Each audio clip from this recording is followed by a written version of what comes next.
Hello again! This is the second video to my three-part series on applications. So last week I did a video on how to wait, and this week I'm taking it one step forward when you found out your decision and it might be the horrible, sad, really depressing thing where you have gotten rejected. So now I'm going to talk about how to deal with rejection. Now before anyone assumes or thinks anything, no, I have yet to be rejected from anything that I've applied to for this term, but I have dealt with rejection in the past. I've dealt with many rejections to jobs. I have to admit that I applied to Trader Joe's at least 3 times and I have gotten rejected all 3 times. I've also dealt with personal rejection before, and I have a sense that somewhere in my very near future I may deal with personal rejection again from the person who I really like right now. So it's always good to be prepared for the worst situation, and I'm here to give that advice for the worst situation. Okay, so the first thing that you should know is that rejection can sometimes and oftentimes be a good thing.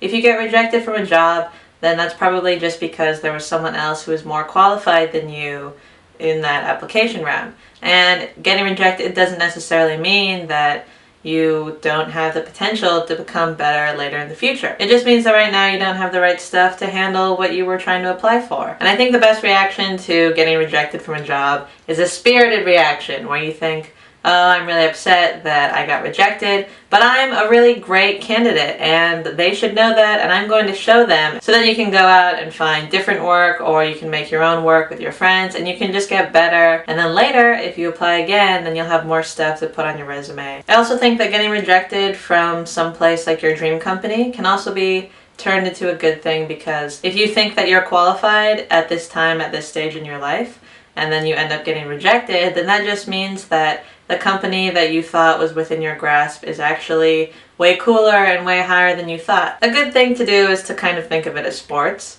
If you're rooting for your team or you're playing on your team's side and you guys totally crush your opponents, then it's not very fulfilling and it's a really boring game. The best victories are close victories, really close games with good competition. Or, you know, like the best track races are when you're going head to head with someone and they're that one person that you've targeted out and they're your rival and you really want to beat them. And having that really good kind of competition and having a challenge to try to reach for and strive for, it makes the end result a lot more exciting and a lot more fulfilling when you actually finally get it. Use that rejection as a catalyst to improve yourself. And while I do agree with the kind of criticism that in these kinds of advice-giving sessions, people are always saying, oh, you have to look on the bright side, you can't just sulk in your bed. And sometimes when you've just been rejected, it's really upsetting to hear people say that you can't sulk in your bed. I think the sulking part and being sad and disappointed is totally reasonable, and that it's inevitable that you're going to feel sad and you'll probably sulk around for a little bit. But the point is that you shouldn't sulk for too long, because if you do get rejected and all you do about it is just feel bad about yourself, then that's probably why they didn't hire you in the first place. Because if you're in a working situation and you get faced with a kind of problem and the only way that you can deal with it is to just give up and sit down, then they don't want to hire people like that. So in that same kind of working sense, the best way to deal with a rejection, I think, is to think of it as dealing with a problem. When you're presented with a problem, when you're presented with a rejection, instead of doing nothing about it, you face it on proactively, and that shows that you will be a really great employee and maybe you should have deserved the job anyway. So there are rejections from jobs, which are always sad, but then there are things like personal rejections, and personal rejections are obviously much more personal and they can affect you a lot more than regular job rejections. So I can't say that I have extensive experience with personal rejections, but I can say that I have had at least one personal rejection that lasted a very long time, and it's a horrible time and it sucks. But I have to say that after you get out of that whole entire period, it's actually probably one of the best things that can happen for your self-confidence. I can't say that this is for everyone, but for me, the personal rejection timeline went something like this. It was like rejection happened, then there was a long stretch of feeling bad and crappy and like trying to reach out and like all this crap, and that lasted like a long time, like many months, and it lasted much longer than I had ever expected it would. It lasted much longer than I think any of my friends would have expected it would. So it lasts a long time, you just feel crappy. And then eventually at the end, you start to be put in a position where you can kind of look back and kind of see it from a normal perspective and not your like sad perspective where you were just like sticking arrows into yourself. And from the nice new perspective, then you kind of start doing a lot of self-assessment and you think, wow, what happened? Like, how could it have gone differently? And eventually, depending on what situation it is and who it was and all this stuff, at least for me, I was just thinking, wow, a lot of people really like me and a lot of people think I'm really funny. I get really good grades and I think I'm really smart. I think that I have great hobbies and I do interesting things. I like to go hiking. I can like cook and bake really cool things. Everyone who I've worked for really likes me because they think I'm a really hard worker. It's like, why?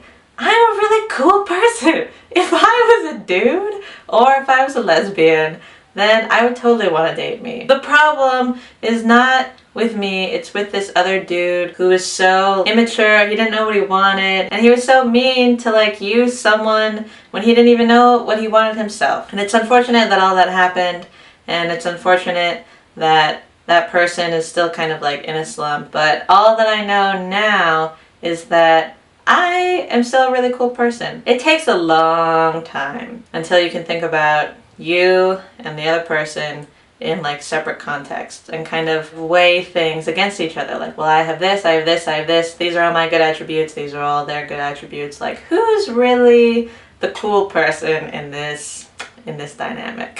I don't know. Maybe this is all coming out wrong. Maybe I sound really self-obsessed. But the point that I'm trying to make is I think that rejection, at least personal rejection, is really, really important for kind of realizing your self-confidence. Because I think when you're young, you are always determining your self-worth by what other people think about you. And so if you're thinking about it like that, logically, the only way for you to stop depending on what others think about you to determine what your self-value is if possibly you just got rejected from everyone and then you were by yourself and then you had to then make reason for yourself. Now, I'm not saying that when you get rejected by one person that you're being rejected by everyone, because you still have your friends, you still have your family. But you know that personally, when you get rejected by someone you like, it feels like you've been rejected by everyone. So the point of that anecdote that was very specific to me and my situation and my reaction is that personal rejection, just like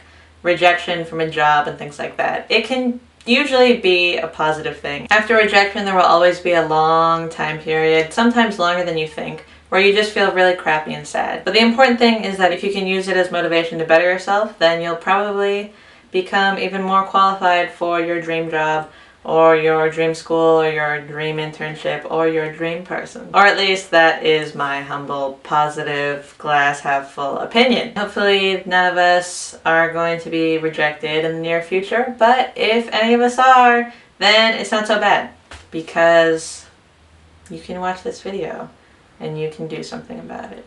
So for the next Monday Fun Day, I'll see you guys next week, and for the next beta, I'll see you guys tomorrow. Okay, bye!